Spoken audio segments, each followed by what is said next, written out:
Math 7, Lesson 5.14. We're doing adding and subtracting equations with fractions. The first thing that we want to do is we want to identify the variable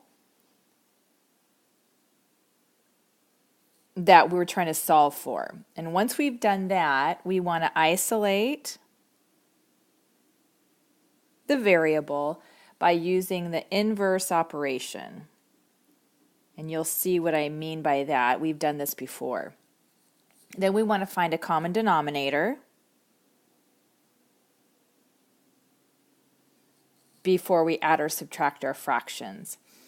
And of course we want to make sure we simplify our fractions. And some things that we don't want to forget is if we have the same sign, we want to combine them. So for example, if we have two positives or two negatives, we can combine our numbers to simplify. Secondly, is if we have different signs,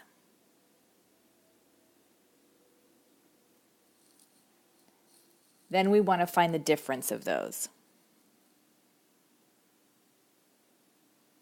Again, this is going to be to simplify our equation. And then we want to change any mixed numbers into improper fractions before we combine them.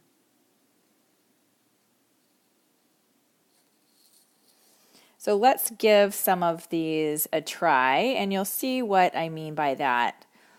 It's what we've done before, but now we're just using fractions. So don't let the fractions scare you.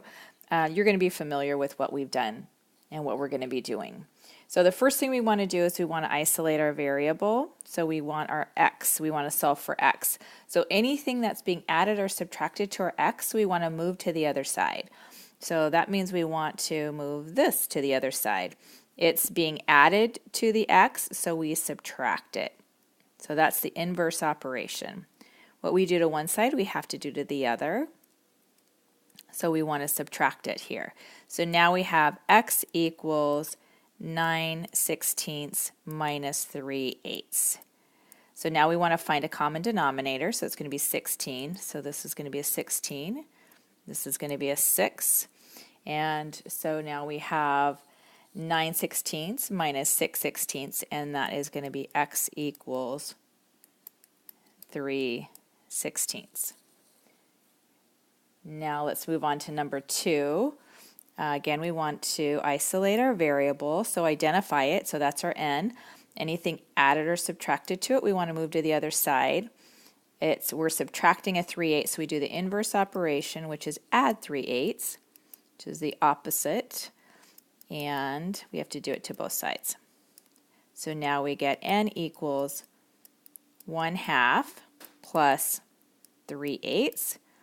We need to find a common denominator, which is going to be 8. So this is going to be an 8. This is going to be a 4. And now we add. We have n equals 7/8. Let's do a few more examples. Number 1, we're going to find our variable, which is s.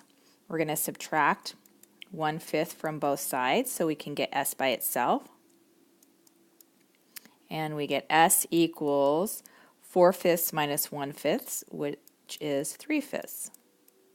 That one's pretty straightforward. Let's move down to number 3. This one looks kind of messy, so let's clean it up a bit. First thing we're going to want to do is change our signs, a negative and a negative is a positive. And so now we have n plus 3 7/10 equals 1 2/3. I'm going to change this right here into an improper fraction. So that's going to be 37/10. And I'm going to change this into an improper fraction, and that's going to be 5/3. Now I'm going to subtract 37/10 from both sides.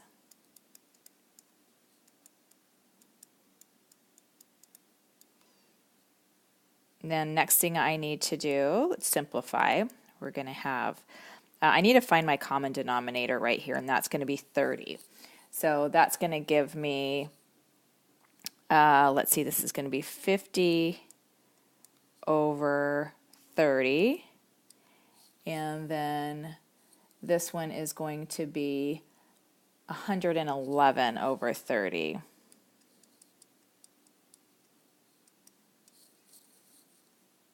So when I subtract that, I am going to get negative 61 over 30. And then I want to turn that into a mixed number, which is going to be negative 2 and 1/30.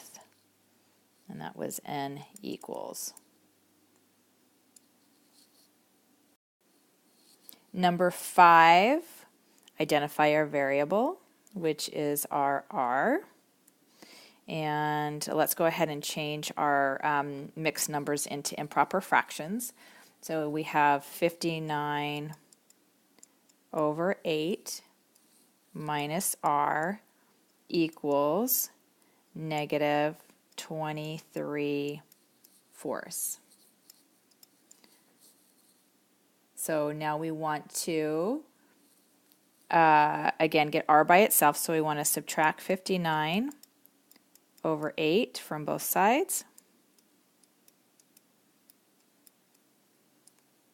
And remember, this is going to be a negative r equals, because we haven't gotten rid of that negative yet. So I'm going to find my common denominator, which is 8. So that's going to be an 8, and that's going to be a 46. So I have negative 46 over 8 minus 59 over 8. And so that is going to give me a total of a negative of 105 over 8. I'm not quite done yet because I still have to get rid of this negative right here. So in order to do that, I multiply both sides by a negative 1, and it gets that negative off of my r.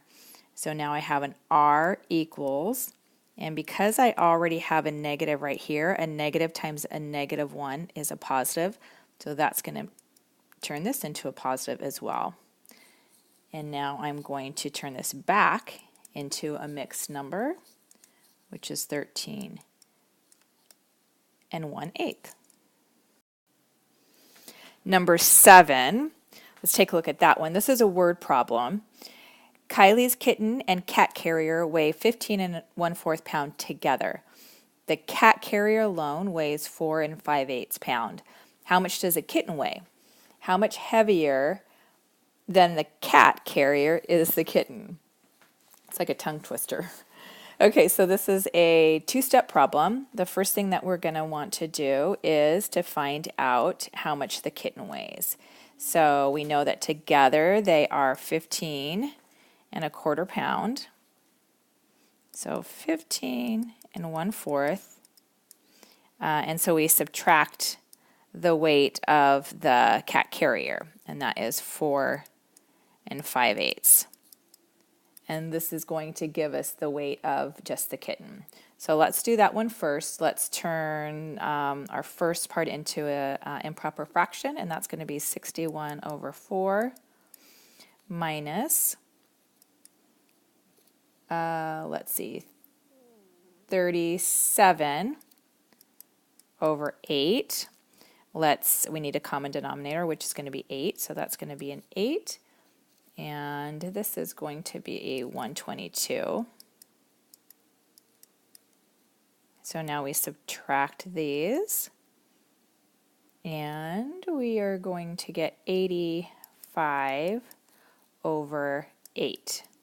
This is how much the kitten weighs. And now we want to know how much heavier than the cat carrier is the kitten. So now we're going to take our improper fraction and turn that back into a mixed number. That'll help us to figure out. So 8 goes into 85. That would be 10 and 5/8. So that's how much our kitten is. The cat carrier is 4 and 5/8, so minus 4 and 5/8. So our answer is 6 pounds heavier.